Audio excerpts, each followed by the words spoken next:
ናይ መብዛሕትና ፀገም ውሳነ ምውሳን ዘይምኽኣል ዘይኮነስ ኣብቲ ዝወሰናይ ውሳነ ፀኒዕኻ ምጽናሕ ዘይምኽኣል እዩ።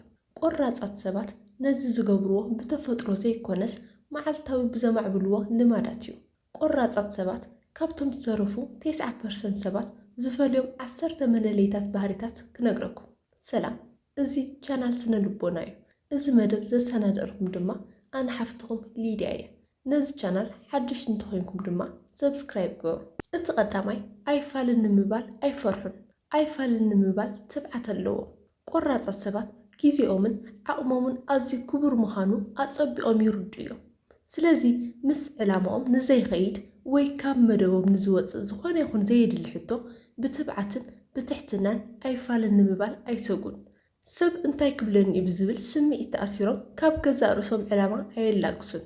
ንሳቶም ንሰባት ንምሕጓስ ኢሎም ህይወቶም ካብ ዘባኽኑ ንናይ መጻኢ ራእዮም ቀዳምነት ሂቦም ብጽንዓት ይጓዓዙ። እቲ ካልኣይ ቃሎም ብቐሊሉ ኣይህቡን። ቃሎም ክቡርን ብግብሪ ተሰነዩን እዩ። ቆራጻት ሰባት ንዝወፅእ ቃል ከም ተራ ዘረባ ዘይኮነስ ከም ሓደ ዘይጠሓስ ክቡር ውዕል እዮም ዝርእይዎ። ስለዚ ሓደ ነገር ክገብር እየ ንምባል ኣይህወኹን፣ ኣይቀላጥፉን። መጀመርታ ዓቕሞምን ኩነታቶምን ብጥንቃቐ ይምዝኑ። ብጊዜያዊ ስምዒት ሓጎስ ተደፋፊኦም ዘይትግበር ተስፋ ኣይህቡን። ብሕርቃን ተደፋፊኦም ድማ ቃል ኣይኣትውን። ሓንሳብ ካብ ኣፎም ክገብሮ እየ ዝብል ቃል እንተወፂኡ ግን ዋላ እቲ መንገዲ ይጸግም፣ ዋላ እቲ ዋጋ ይኽበር፣ ቃሎም ናብ ግብሪ ከይቐየሩ ኣይዓርፉን። ንሳቶም ብቃሎም ክትኣምኖም ብግብሮም ድማ ክትምስክረሎም እትኽእል ጽኑዓት ሰባት እዮም። እቲ ሳልሳይ ኩሉ ግዜ ናይ ምምሕያሽ ባህጊ ኣለዎም። ዘየቋርጽ ናይ ዕቤት ስርፋን ኣለዎም። ቆራጻት ሰባት ትማል ዝረኸብዎ ዓወት ንሎሚ እኹል ኮይኑ ኣይስምዖምን። ኣብቲ ናይ ምቾት ቦታ ተዓፊኖም ክቕመጡ ፍጹም ኣይደልዩን። ምክንያቱ ደው ምባል ማለት ንድሕሪት ምምላስ ምዃኑ ኣጸቢቖም ይርዱ እዮም። መዓልታዊ ሓድሽ ፍልጠት ንምጭባጥ ድኹም ጎንታቶም ንምእራምን ስብእናውን ንምህናፅን ዕረፍቲ ዘይብሉ ፃዕሪ ይገብሩ። ስርሖም ካብ ትማል ዝበለፀ ብሉፅን ውፅኢታው ንምግባር ይቃረሱ። ከባቢኦም ድማ ብኣውንታዊ ጽልኦም ንኽቕየርን ንኽሰርሕን ቀጻሊ ድርጊት ይፈጥሩ። ንዓቶም ህይወት ማለት ደው ዝበለ ቃላይ ዘይኮነስ ዘየቋርጽ ናይ ምምሕያሽ ናይ ምዕባልን ውሕጅ እዩ። እቲ ራብዓይ ሓድሽ ነገር ኣይፈርሑን። ቆራጻት ሰባት ካብቲ ልሙድ ወፃኢ ንዝኾነ ሓደሽቲ ፈተናታትን ዘይተረገፁ መንገድታትን ንምፍታን ድሕር ዘይብል ተባዕ ልቢ ኣለዎም። ንሳቶም ስግኣት ወይ ድማ ፍርሒ ውድቀት ንኣእምሮኦም ክቆጻጸሩ ኣይፈቕዱን።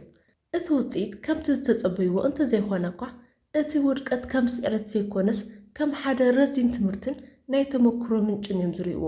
ውድቀት ንዓቶም ተስፋ ቆሪፅካ ደው እትብለሉ ቦታ ዘይኮነስ ድኹም ጎንኻ ፈሊጥካ ብዝሓየለ ስልትን ብዝዓዘዘ ዓቕምን ዳግማይ እንትትስእሉ መድረኽ እዩ። ስለዚ ኩሉ ግዜ ካብ ስሕተቶም እናተምሃሩ ብዝለዓለ ጽንዓት ናብ ቅድሚት ካብ ምጉስጓስ ፍጹም ኣየቋርጹን። እቲ ሓምሻይ ንጹር ገደብ ኣለዎም። ቆራጻት ሰባት ህይወቶም ከምቲ ዝደልይዎ ንኽመርሑ ኣብ መንጎ ናይ ውሽጢ ዓለሞምን ኣብ መንጎ ናይ ደገ ጸቕጥታትን ንጹርን ዘይጠሓስን መስመር ይስመሩ።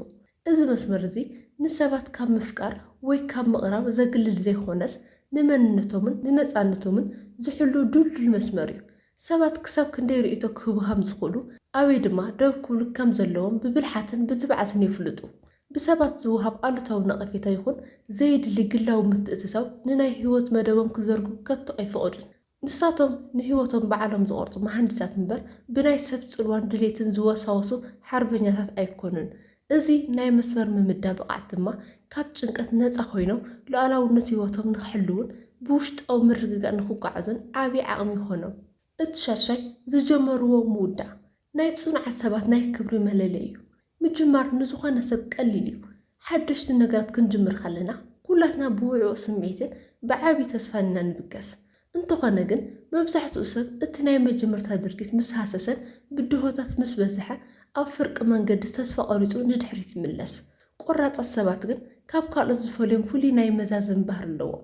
ንሳቶም ወዲእኻዮ እምበር ጀሚርካዮ ኣይበሃልን ብዝብል ጽኑዕ መትከል እዮም ዝምርሑ። ዋላ እቲ መገዲ ይንዋሕ፣ ዋላ ጸገባት ይብዝሑ፣ ነቲ ዝጀመርዎ ዕላማ ፍረ ከየውፅእ ዕረፍቲ ኣይፈልጡን።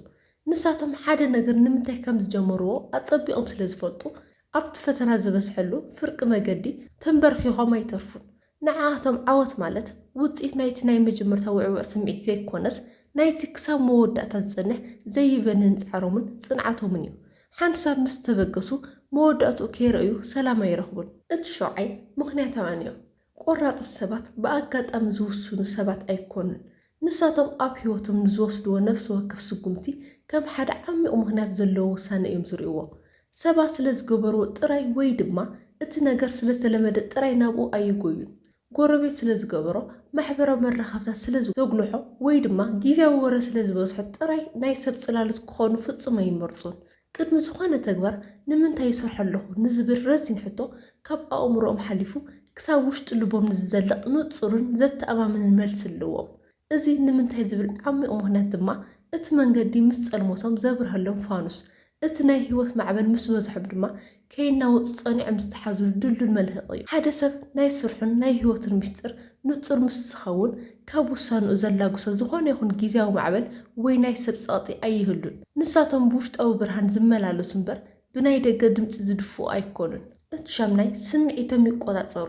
ቆራጻት ሰባት ስምዒት ዘይብሎም ወይ ልቢ ዘይብሎም ድንዙዛት ሰባት ኣይኮኑን። ልክዕ ከም ዝኾነ ሰብ ፍቕሪ፣ ሓዘን፣ ሓጎስን ቁጥዕን ይስምዖም እዩ። እንተኾነ ግን ሓደ ዓብይ ፍልል ኣለዎም። ንሳቶም ንስምዒቶም ከም መሪሕ ዘይኮነስ ከም ተሳፋሪ እዮም ዝርእይዎ። ህይወቶም ብስምዒት ክትምራሕ ፍጹም ኣይፈቕዱን።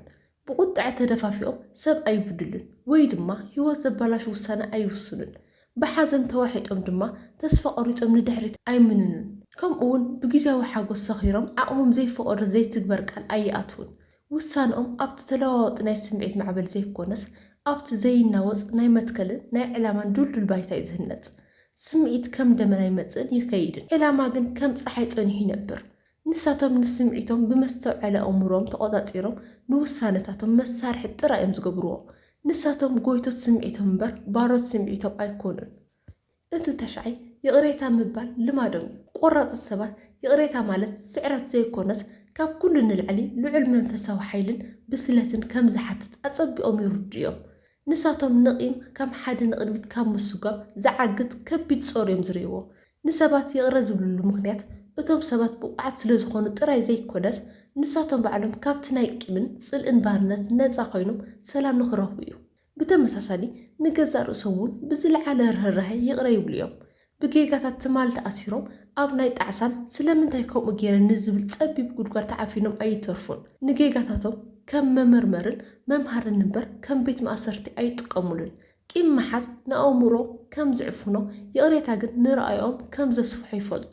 ስለዚ ንዝሓለፈ ትማሊ ኣብ ትማሊ ገዲፎም ንሎሚ ብሓዱሽ ተስፋ ክነብሩ ንነፍሶምን ንሰባትን ይቕረ ብምባል ናብቲ ዝለዓለ ጠርዚ ዕቤቶም ይጓዓዙ። ንሳቶም ቂም ብምሓዝ ርእሶም ኣይባላሽውን፣ ብይቕሬታ ግን ነፃነቶም ይውሕሱ። እቲ ዓስራይ ፈራዶ ኣይኮኑን ወይ ከዓ ኣይፈርዱን። ቆራጻት ሰባት ኣብ ህይወትን ውሳነን ካልኦት ሰባት ናይ ምፍራድ ዳኛ ኮይኖም ክቐርቡ ፍጹም ኣይመርጹን። ጊዜኦም ከም ክቡር ሃብቲ ስለ ዝርእይዎ ኣብ ጌጋታትን ድኻማትን ሰባት እናተጠማመቱ ዘባኸንዎ ትርፊ ሰዓት የብሎምን። ነፍሲ ወከፍ ሰብ ባዕሉ ዝፈልጦ ፀገምን ዝቃለሶ ውሽጣዊ ማዕበልን ከም ዘለዎ ብብስለት ይርድኡ። ስለዚ ምኹናን ምንቃፍን ሓዲጎም ብርህራሄን ብርድኢትን ይጥምቱ። ንዓቶም ቀዲ ብድሆኦም እቲ ኣብ ውሽጦም ዘሎ ድኻም እምበር እቲ ኣብ ሰባት ዝረኣይዎ ጉድለት ኣይኮነን። ንዒንቶም ኩሉ ግዜ ኣብ ናይ ገዛእ ርእሶም መገዲ እዩ ዘተኸለ። ሰባት እንታይ ገይሮም ካብ ምባል ኣነ እንታይ ክገብር ኣለኒ ንዝብል ሕቶ ቅድሚት ይሰርሑ። ንሰባት ህይወቶም ክመርሑ ነፃነት ብምሃብ ንሳቶም ድማ ኣብ ናይ ገዛእ ርእሶም ረኣይ ጥራይ የተክሩ። እዚ ካብ ምፍራት ነፃ ዝኾነ ባህሪኦም ንኣእምሮኦም ሰላም ይህቡ። ንጉዕዞኦም ድማ ቅሳነትን ብርሃንን ይኾኑ። ንሳቶም ኣብ ናይ ሰባት ጸልማት ኣይኮኑን ዝነብሩ፣ ኣብ ናይ ገዛእ ርእሶም ብርሃን እምበር። ንሎሚ ዘዳለኸልኩም መደብ እዚ ይመስል። እዛ ቪድዮ ጠቃሚት ኮይና እንተረኺብኩማ ላይክ ትገብሩ ኣይትረስዑ። ንቐጻሊ ተመሳሳሊ ትሕዝቶታት ንምክትታል ድማ ሰብስክራይብ ብምግባር ስድራ ቤትና ሁኑ። ዝኾነ ርእይቶ ወይ ሕቶ እንተልይኩም ኣብ ኮሜንት ሴክሽን ጻሓፉለይ። ኣብ ዝቐጽል ቪድዮ ብኻልእ ኣገዳሲ ኣርእስቲ ክሳብ ንራኸብ ሰላም ጽንሑ።